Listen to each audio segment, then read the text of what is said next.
대한민국뿐만 아니라 지금 전 세계가 난립니다. 이 표가 IMF가 세계 경제 성장률을 전망한 내용인데요. IMF가 세계 경제가 80년 만에 리셋이 되고 있다 이렇게 밝혔어요. 우리나라가 이제 1월 대비해서 한 1% 정도 내려갔고요. 선진국 중에 가장 큰 하락폭을 보였습니다. 근데 관세 때문이 아닌가라고 하기에는 또 중국은 0.6%만 내려갔어요. 올해 1분기 같은 경우도 한국 경제 플러스 0.2 생각했는데 지금 마이너스 0.2 찍히고 1분기 대비해서 역대 최저 수치를 나타내고 있는데 부장님 그래프에 대해서 한번 설명해 주실 수 있을까요? IMF가 80년 만에 굉장히 큰 변화가 지금 오고 있는 것 같다라는 얘기를 하면서 지금 전반적으로 올해도 그렇고 내년도 그렇고 경제 불확실성이 높아지니까 경제 전망을 조금 약간 낮춰야겠다라고 이렇게 얘기를 했는데 결국에는 관세 때문에 이렇게 되는 거고 그럼 80년 전에 어떤 게 크게 성행을 했는지 보면 그때부터 무역이 본격적으로 시작이 됐어요. 그러니까 결국 IMF가 하고 싶은 얘기는 뭐냐 하면 트럼프를 포함한 이제 미국에서 관세를 이런 식으로 부과를 하게 되면 우리가 지금 80년 동안 이 끌고 왔던 이 번영하던 전 세계의 경제를 한 번에 뒤집을 수가 있다. 그렇게 되면 전반적으로 경제 침체, 경기 침체부터 시작해가지고 그러니까 성장의 동력을 많이 잃을 수 있다라는 경고를 지금 한 걸로 보고 있습니다. 그러면 전망 말고 우리 실제 수치를 한번 알아보려고 하는데 대한민국이 정말 빠르게 성장을 했죠. 지금 또 누구보다 빠르게 무너지고 있습니다. 그래서 실제로 한번 어떤 수치를 가지고 있는지 한번 보려고 하는데 우선 전체적으로 이제 국내 총생산이라고 하는 이제 GDP는 전분기 대비해가지고 0.2% 마이너스가 났는데 보통 0.2% 그러니까 마이너스 나는 경우가 그렇게 흔치가 않아요. 특히나 건설 투자 같은 경우가 마이너스 3.2%면 굉장히 지금 큰 편인데 좀 안타깝게도 부동산의 지금 상황이 좀 좋지가 않잖아요. 이게 지금 추세적으로 좀 하락하는 지금 상황이에요. 그리고 두 번째 질문은요. 0.2 정도면 어느 정도로 안 좋은 수치인지 그게 좀 궁금하거든요. 이게 자본주의 인플레이션도 어느 정도 일정하게 지금 나오다 보니까 경제 성장이 그래도 어느 정도 플러스로 유지가 되기는 돼요. 마이너스 성장을 한다는 것 자체가 이제 한번 이제 꺾였다는 건데 GDP도 그렇고 대부분 뭐 정부에서 하는 것들도 그렇고 방향이 한번 꺾이면 되돌리기가 쉽지가 않아요. 그래서 이거를 마이너스를 안 만들려고 되게 노력을 많이 하거든요. 예를 들어가지고 코로나 때도 일도 못하고 막 그때야말로 돈이 진짜 안 돌았잖아요. 그랬더니 금리를 낮춰줬어요. 근데 뭘 해줬어요? 우리 지갑에 돈을 넣어줬죠. 바로 꽂아줬잖아요. 네. 병원 가가지고 그냥 뭐 링거에 그냥 센 거 그냥 수액 그냥 딱 맞고 눈 탁 뜬 거 약간 그런 느낌이거든요. 마늘 주사 같은 거. 네, 맞아요. 그래서 어쨌든 이렇게 턴을 이렇게 시키긴 했는데 부작용도 있었지만 죽기 전에 뭔가 이렇게 좀 살려놔야 돼요.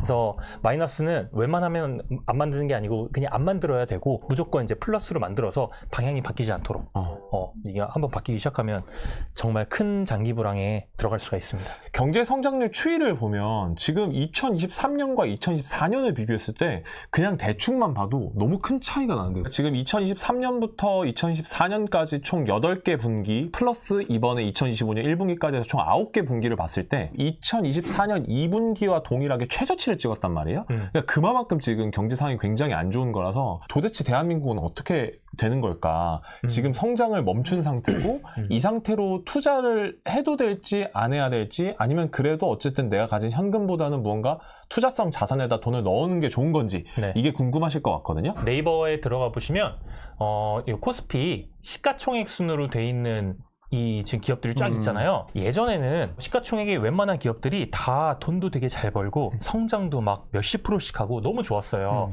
근데 제가 뭐 몇 개 안 보여드릴 텐데 보시면 삼성전자 말씀 안 드려도 알죠? 그렇죠. 네, 쉽지 않아요. 안 좋아요? 네, 하이닉스는 HBM으로 버티고 있지만 쉽지 않고 배터리 말씀 안 드려도 알 거예요. 지금 중국한테 완전히 지금 약간 추격당하고 있고 삼성 바이오로직스 오케이. 현대차도 잘 하고 있기는 한데 여기도 어쨌든 쉽지 않아요. 그러니까 지금 괜찮은 거 방산 오케이.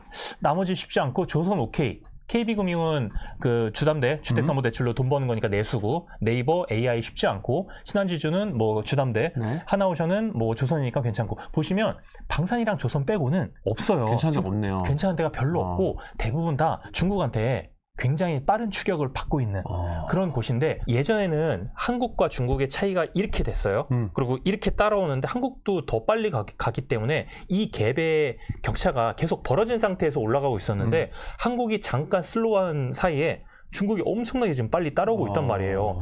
지금 LG 에너지 솔루션은 중국의 CATL이라는 그 회사한테 사실상 넘었어요. 네, 한국을 넘었고 반도체도 지금 거의 다 따라왔고 전기차 더 잘 만들어요. 그쵸. 없어요. 그러니까 결국에 지금 현재 이 GDP 이 마이너스가 된 이 상황을 타개를 지금 해야 되는데 소위 말해서 정말 너무너무 힘들다. 이거의 원인과 구체적인 내용을 한번 알아보려고 하는데 이건 또 어떤 표일지 한번 우리 부장님께서 얘기해 주실 수 있을까요? 그거야 결국에는 소비, 투자, 정부 지출, 순수입, 민간 소비부터 해가지고 이게 왜 잘못됐는지, 왜 지금 부진한지에 대해서 주요 원인을 이제 쫙 이렇게 설명을 해주고 뭐 구체적 내용을 이렇게 했는데 결국에는 예전만큼 우리나라가 좀 돈을 버는 기업들이 지금 많이 약해졌어요. 어쨌든 타개를 하는 쪽으로 저희가 좀 포커스를 좀 맞춰야 되는 건데 이거는 기업들도 기업들이지만 사실 정부의 역할도 많이 크다고 저는 생각을 하고 있습니다. 결국 2025년 2분기에 한국은행의 대안을 한번 살펴보면요. 정치적인 불확실성을 완화시키고 그리고 기준금리를 인하시켜서 그 효과를 얻으면서 대선이 끝나고 나서 예산 집행이 되면서 뭔가 이제 또 대한민국의 내수가 좀 살아나기를 기대를 하고 있는 중입니다. 자, 그러면 이런 상황에서 이 세 가지로 살아남을 수 있을지 거의 궁금하거든요. 부장님은 또 어떻게 생각하십니까?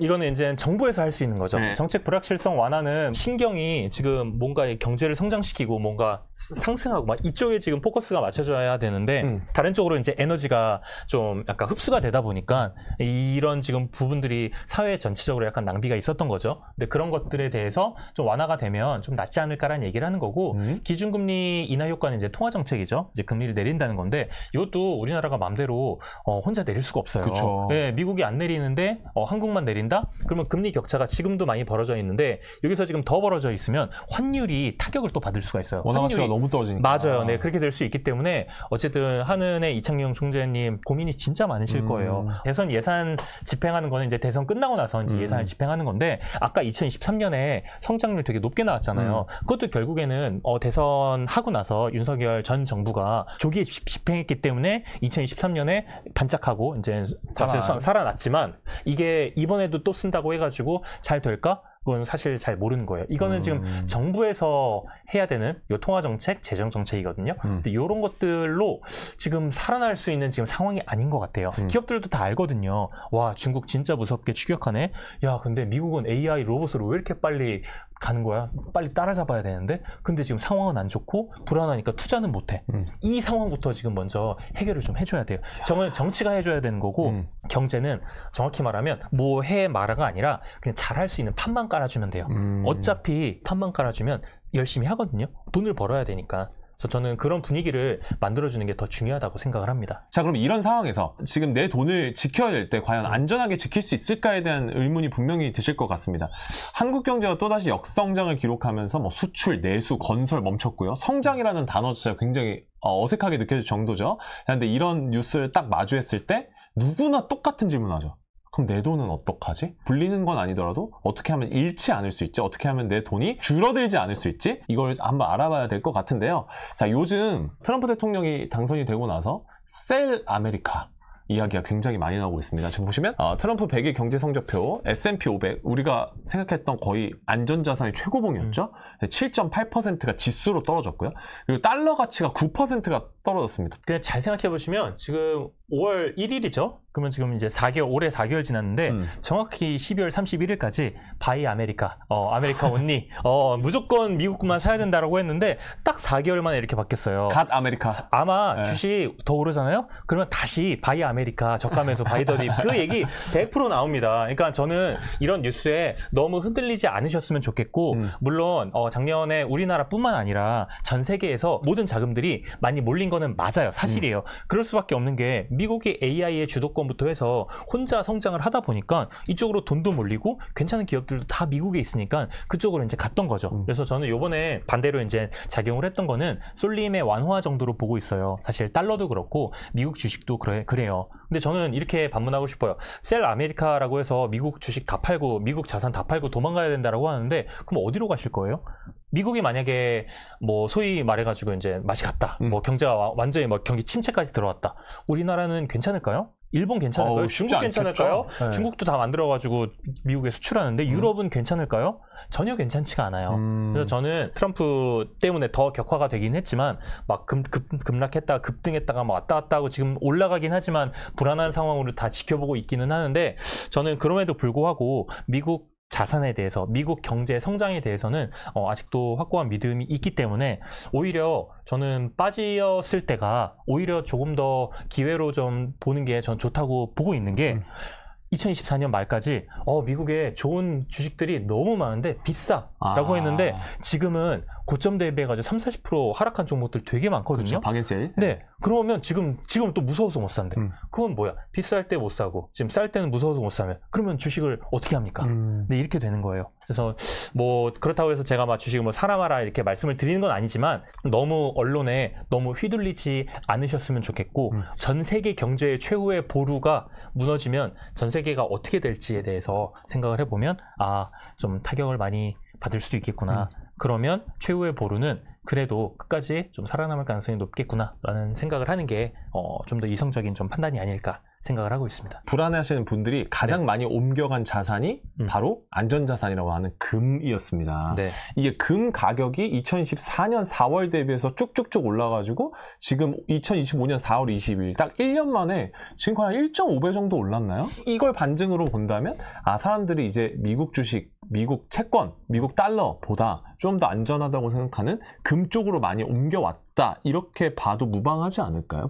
네, 그러니까 안전자산의 가장 대표적인 게 이제 금도 있고 이제 미국 국채도 있는데 이번에 미국 국채가 안전자산으로서의 역할을 못했잖아요. 그러다 보니까 더더욱 금으로 더 쏠림이 더 심해졌던 것 같아요. 하나 더 말씀드리고 싶은 거 뭐냐면 미국 말고 이제 중국도 마찬가지고 유럽도 마찬가지고 이번에 재정 확대를 많이 한다고 얘기를 했거든요. 근데 재정 확대를 할 때 보통 GDP의 몇 프로 정도를 이제 재정 적자를 내면서 쓸 거다라고 얘기했는데 뭐 예를 들어 가지고 뭐 유럽 같은 경우가 GDP의 한 2% 정도 재정 적자를 낼 거야라고 했는데 이번에 뭐 3%로 올리겠대요. 그럼 돈 엄청 풀겠다는 거거든요. 이것도 지금 유럽도 지금 돈 풀어.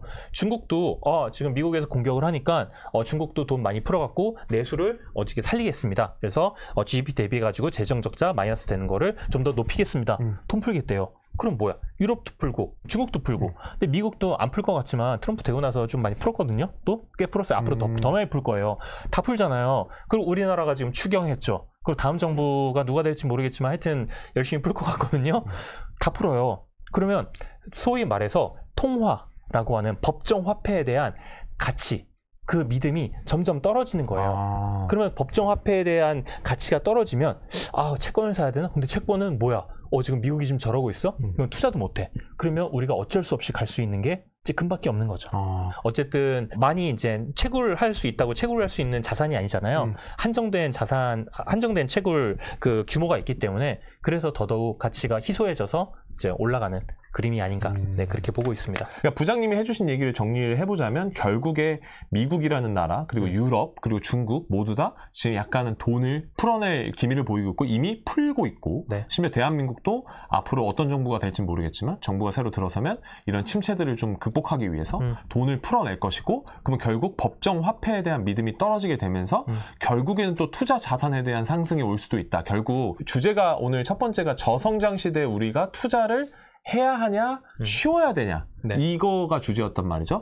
결론적으로는 물론 우리가 뭐 저성장 시대이긴 하지만 결국에 우리는 투자를 쉬는 것보다는 거시경제를 보면서 좀 투자를 이어나가는 게 좀 좋다. 이렇게 정리를 해봐도 될까요? 네, 저는 투자는 저성장일수록 더더욱 투자를 더 열심히 해야 된다고 보고 있고 다만 이제 어떤 자산에 얼만큼 투자하는지가 어떻게 보면 이제 투자의 이제 실력 인 거죠. 그래서 그런 것들은 뭐 월부 채널을 통해서든 뭐 각자 어떻게 공부를 해서든 그 실력을 어쨌든 높이시는 게 사실 가장 베스트죠. 저성장 시대에 좀 투자를 했다가 잘 된 사례들 뭐 부장님이 알고 계신 게 있을까요? 2008년 글로벌 금융위기 이후에 저성장 쪽으로 내려가려고 하니까 지금 재정 정책도 엄청 풀고 통화 정책도 엄청나게 많이 풀었거든요. 그러면서 그때 많은 돈들이 시장에 쫙 풀렸고 이 돈들이 어디로 갔냐면 소위 그때부터 유니콘이라는 게 나왔어요. 비상장 투자가 그때부터 시작된 거예요. 골드만삭스가 굉장히 주도해가지고 비상장을 했고 그때 유니콘이 나왔고 그때 플랫폼